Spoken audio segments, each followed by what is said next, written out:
I'm Brett Williams. And I'm Macy Brosenley. We're here at the 11th Annual Student Television Network's Sweet 16. Over 2,600 middle school and high school students are here competing in various broadcasting and film competitions. We're in the heart of Orlando, the mecca for amusement parks and entertainment worldwide. Last year, over 52 million people visited this once swampy town. The sleepy swampland town of Orlando was forever changed when Walt Disney chose it as his location for a new theme park. He secretly bought up 42 miles of swampland so as not to arouse suspicion and drive up land prices. Then, businessman and attorney Finley Hamilton believed that when Disney came, so would a world of opportunity.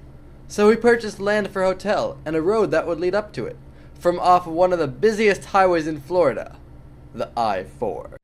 Hamilton's friends made fun of his idea, and even named it Finley's Folly. But with the opening of Walt Disney World in 1971, people began to flock to the Florida swampland. Finley partnered with other entrepreneurs to expand his road, which he called International Drive. Hamilton was quoted as saying that Hamilton Drive was already taken, and he thought International Drive sounded big and important. And soon it was. In 1973, SeaWorld was opened on iDrive, and soon after, others joined in making iDrive the place to be and the place to stay.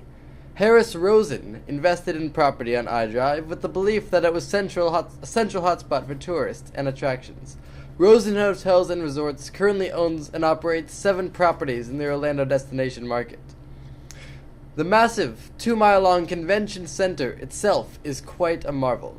Established in 1969, it has been drawing in tens of thousands convention participants every year. We've all heard of iPhones, iPads, iMacs, but iDrive was the very first iProduct, serving as a tourist destination for thousands throughout the past 4 decades. For DP News, I'm Kobe Coffer, signing off. Disney really was a brilliant man to buy out all that swampland without anyone else catching on. And I'm sure glad he did, because Disney parks are some of my favorite things. Another thing people seem to enjoy is the iRide system down on International Drive. Team member Heather Cano has more on why it's so successful. International Drive has over 50 years of history. One major aspect is the iRide trolley system that began in 1970. Due to the immense amount of tourism and great success in the area, the trolley system emerged as a special form of transportation for locals and visitors to take as opposed to the regular buses. It goes back and forth from International Drive, and it stays on International Drive. It goes from one outlet to the other. So if you want to go to lunch and then you want to jump back on it and go to the outlets, you can, and just go shopping, and then just go back to your hotel. The bus makes 85 stops throughout its route, up and down iDrive. There is currently a proposal in question about expanding the street to include a bus lane and bike lanes. We spoke to Ms. M. Zena Talsma, the Director of Sales and Marketing of the International Drive Master Transit and Improvement District. Currently, the proposal is in the bidding process between the City of Orlando and Orange County, meaning the developments for International Drive are 2 to 3 years down the road. The iRide trolley has assisted in helping Orlando in becoming a tourist attraction to many and a more enjoyable community to all. I'm Heather Cano for DP News, signing off. The iDrive's been around for 50 years, and I don't think it's going anywhere anytime soon. Our team went out on the iDrive and found fun things to do. Next time you're on International Drive with nothing to do, check out these hotspots.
I'm pretty sure after we finish here, we're gonna go play a few rounds of mini golf, right, Mace? Yeah, I need to get my swing ready for next season.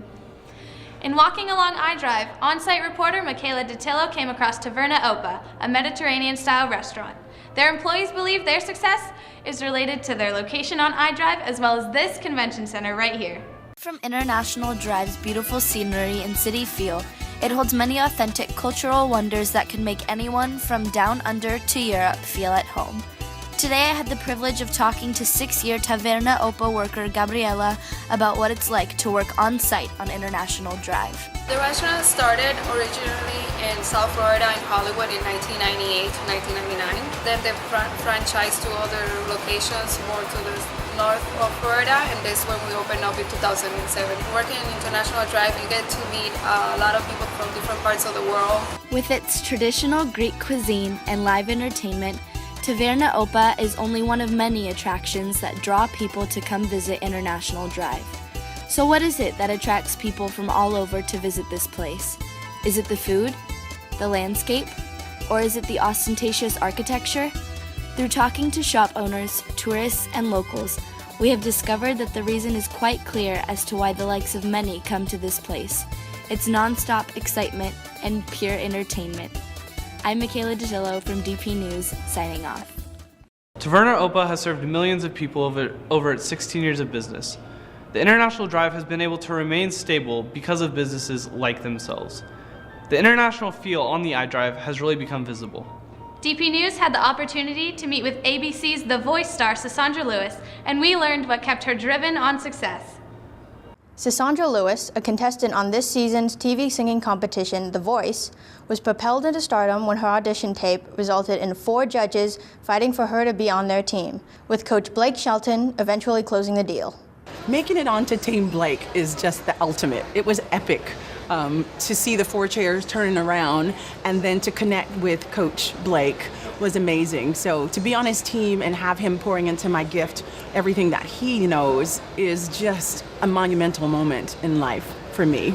So far, my experience on The Voice is absolutely what I didn't expect anything, but to be there and for it to be so great and for it to reach so many people, and not just my voice, but also to have young children, young teens to come and say, hey, you even inspire us, is just really encouraging to me. It makes me know that I did make the right choice.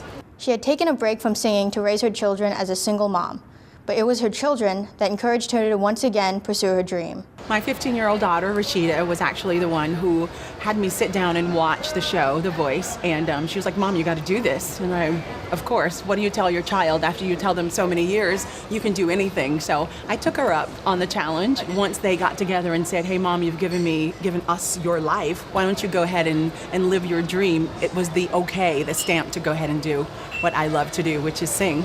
Lewis has gained fans nationwide, as well as all over the world through social media. My fans' reactions have been just overwhelming. I mean, social media is going insane, and for me to not give up after 26 years to receive overnight success is just, it's wonderful.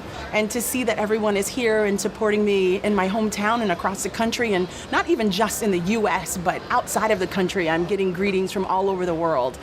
It's really, I'm honored. Determination comes from all parts of the world, and we've clearly seen the ways the iDrive has provided motivation for many over time. This has been the 2014 Sweet 16 broadcast. For DP News, I'm Macy Brosemley. And I'm Brett Williams. Hey, Brett, have you ever tried the STN app? Yeah.